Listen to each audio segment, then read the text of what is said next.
Hey guys, what's going on? I'm bringing you a story from Kotaku today. This is by Kotaku.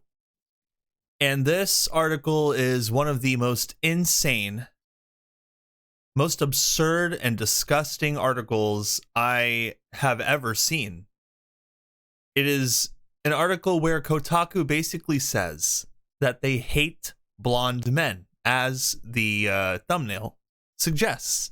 We're going to read this together. So first off, this writer's talking about Ethan Winters from the Resident Evil 7 and 8 games, which I think are phenomenal.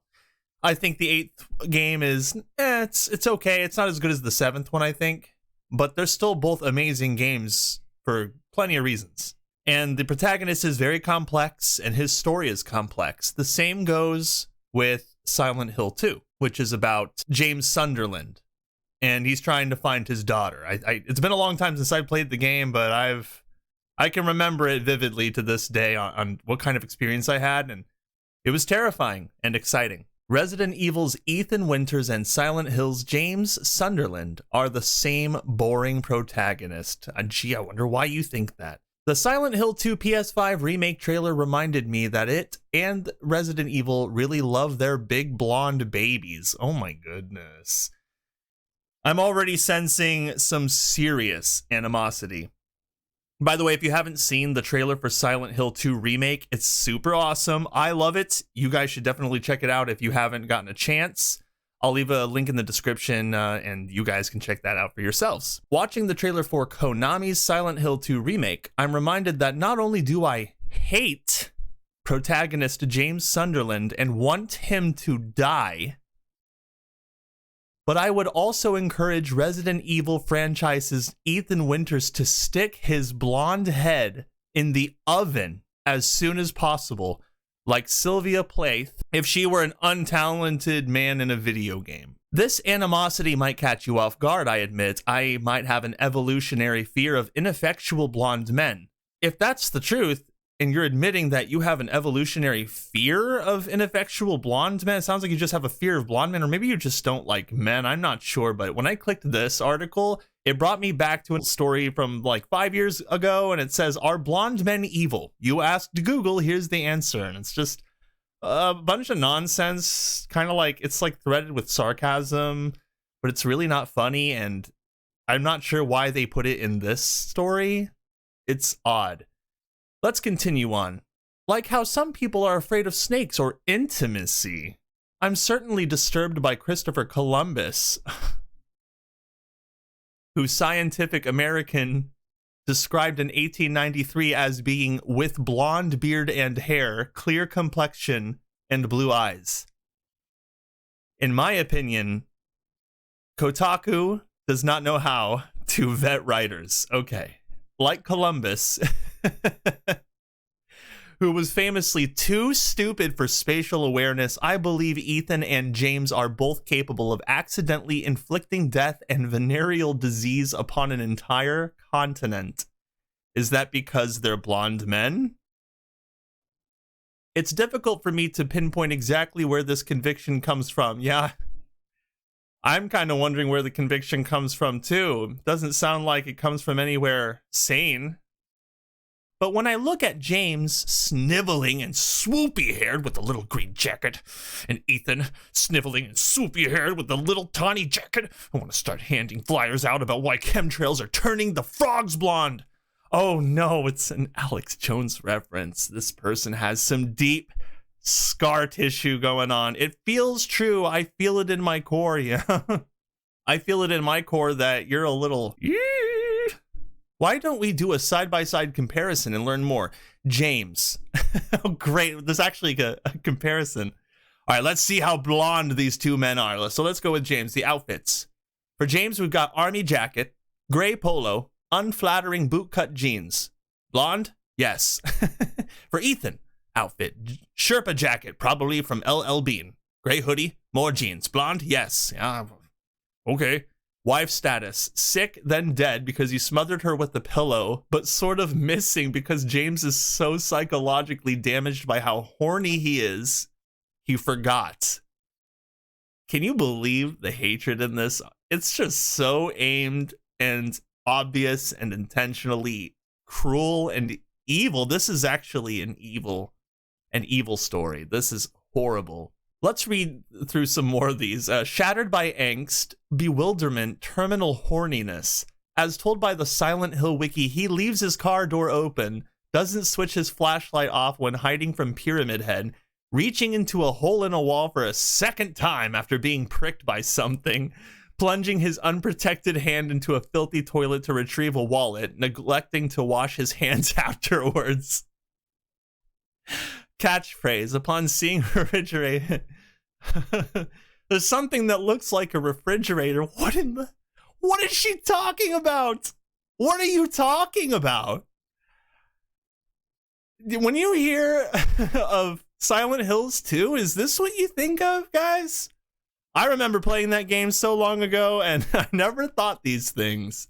You know, when they made games in the 90s, you know, like, we all enjoyed Silent Hills 2, okay? Hey, all of you guys out there who played Final Fantasy and then Silent Hills 2 in the 90s, you know, just awesome.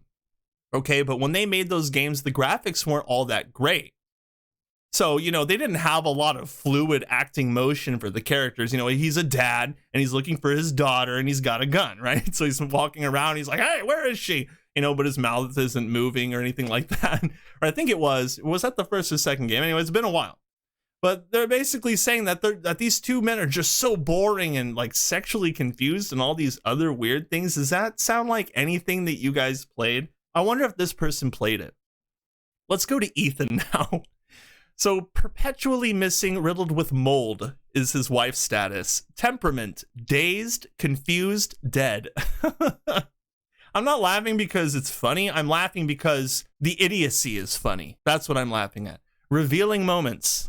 Getting his hand chainsawed off in Biohazard and saying nothing.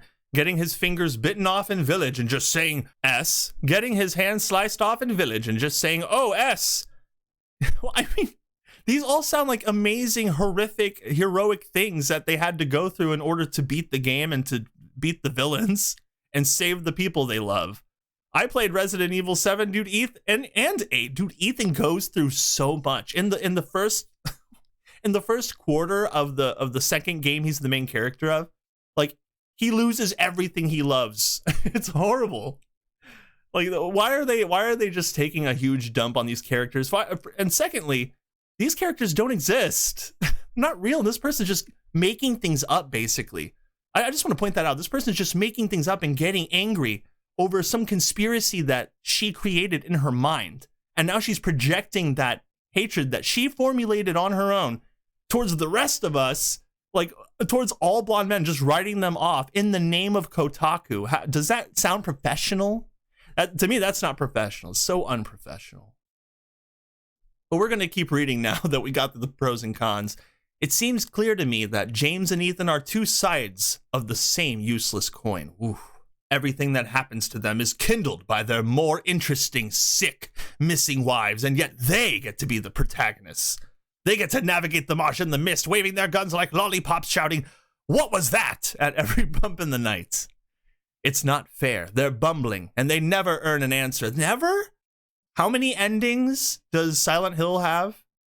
Like, all of them have, like, multiple endings. One of them ends in, like, suicide, and the other one ends in them beating the bad guy, but, like, losing one of the side characters. I'm not going to spoil it or even remember, for that matter. I can understand being unequipped for the gross, mentally and physically traumatizing ordeals both James and Ethan go through. I wouldn't exactly know how to react to my wife coming at me with a chainsaw either, but I wish their games would give me anything to admire or empathize within these men we spend hours playing as.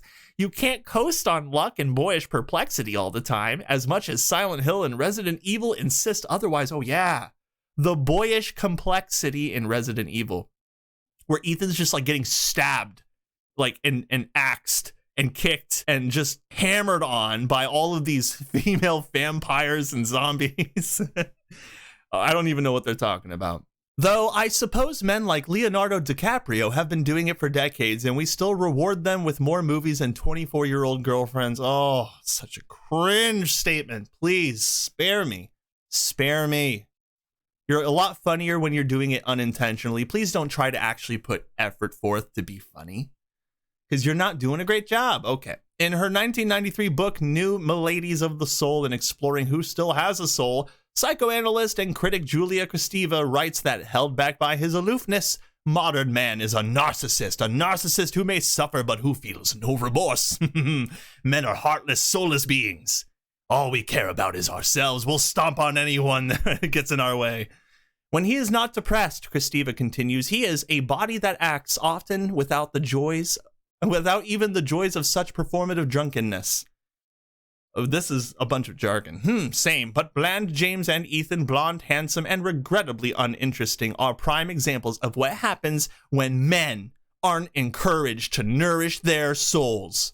They fumble in the dark with empty heads and they survive horror, I guess, but with blinders on. Women never get to shy away from gore, ever, because women are strong and they just go into that gore headfirst. The writer goes on to say, I know I'm spiteful, but I think James and Ethan deserve what they get.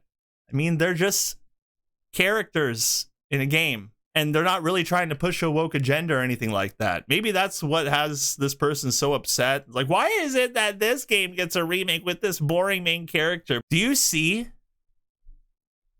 how crazy it's getting? It almost seems like the more that we push back and the more that we talk about this, the articles just get more insane and unhinged, and they say these things that normal people just don't say in real life. They don't say these things. Anyway, I'm sorry for killing your brain cells. I hope you all have a beautiful day. Like and share this video, subscribe, and click that notification bell, and I look forward to seeing you all again next time.